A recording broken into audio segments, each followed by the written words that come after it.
tulong po ng isang non-government organization, tinakpo ng mga otoridad ang resibo para ho madokumento natin mula simula hanggang sa pagtatapos kung paano mareresolba yung isa lamang ho sa sangkatutak na kaso ng online sexual abuse and exploitation of children. September 16, 2025, nagkasana ng Joint Rescue Operation ng Northern Police District kasama ang Rescue Philippines, Caloocan City Social Welfare Development Office at Resibo. Na-iset na po natin yung ating operation na mangyayari sa isang restaurant po. Ang naging usapan, may mga minors din po kasi. It turns out nga ho na magkakaroon ng transaction and nagkaroon tayo ng entrapment operation. Ang siste, dine out daw muna sina Rufa at Yana kasama ang client bago nila ipaubaya ang kanilang order at ang policy, payment first daw muna. May nakikipag-transaction para ho sa mga babae. Mga minor din sila eh. Ranging mga 17 years old do sila. Ang sabi po, circle of friends sila. Tapos they are using social media para ho ng customer and amounting to 10,000 pesos po. Ang meeting place ngayong gabi, isang restaurant sa Monumento. Walang kamalay-malay sina Rufa at Yana na ang manlilibre sa kanila ng hapunan ngayong gabi. Asset na pala ng mga otoridad. Ikutan pa natin isa pa. Isa pa. Ilang sandali pa, dumating na rin ang grupo ni Rufa at Yana. At nang iabot na ng asset ang marked money, it's go time na para sa mga operatiba. May hiniing ka ba, sumbong o reklamo? Inaapi o inaagrabyado? May kakanta o ibibisto? Itulog na, tumindig ka. Ipagtanggol ang api. Na-rescue ng mga operatiba ang 8 sa mga biktima ng di umano'y pambubugaw at human trafficking. Walang lusot ang may atraso.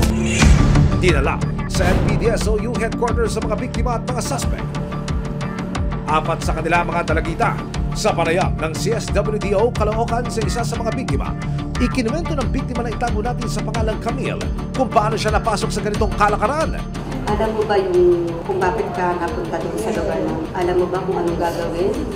Oo. Ano? Kakain daw po ng business daw po. Tapos after na mag-treat kayo, uuwi na kayo, bibigyan daw kayo ng pera. Pero hindi niya sinabi kung ano talaga yung nangyayari. Ito naman po namin, wala pa po kasi yung 1 or 2. Kakain na lang po kami. Paano nag-uwi na nakasama ka dito sa ganun? Ano po, sa kaibigan ko lang kayo ganito. Sabi sa akin, gano'n na.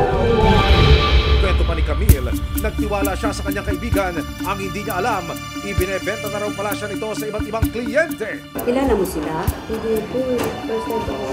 Ngayon mo lang sila nakita or pinakilala na noon? Ngayon lang po.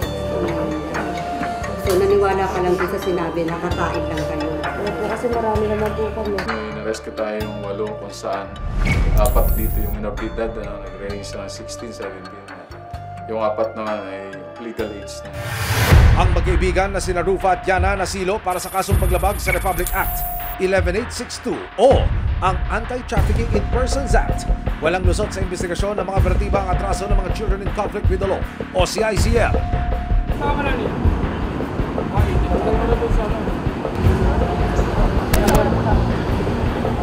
Base sa kwento ng mga CICL sa mga otoridad, hindi na raw sila bago sa ganitong kalakaran. They're friends. Magkaibigan po sila. Itong dalawang suspect natin, sila yung medyo knowledgeable, pertaining mo doon sa scheme na ginagawa nila. September 17, 2025, na i-turn over na sa kustodiya ng CSWDO Caloocan City ang 2 Children in Conflict with the Law o CICLs. At dahil menor de edad ang mga sakot, sa kalip na sa kulungan, dinala ang 2 sa isang shelter sa Caloocan City. Ano ang kanilang magiging pananagutan sa batas? Kapag CICL naman po, syempre, kailangan i-determine muna natin yung age. Now, kapag ka 15 years old and 1 day, but under 18 po yan, kailangan i-determine natin kung merong discernment. Ayon sa social worker ng Caloocan City, sasailalim sila sa intervention process.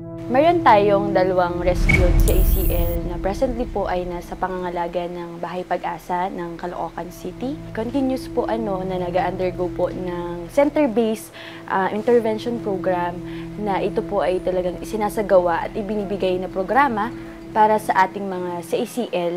Sa parehong araw na i-turn over na rin sa isang shelter sa Mandaluyong City ang 8 biktima, kabilang ng 4 na menor de edad. Tututukan ng mga social worker ang kanilang paghilom sa loob ng pasilidad. Maraming salamat sa panonood, mga kapuso. Para masundan ang mga reklamong nasolusyonan ng resibo, mag-subscribe lamang sa GMA Public Affairs YouTube channel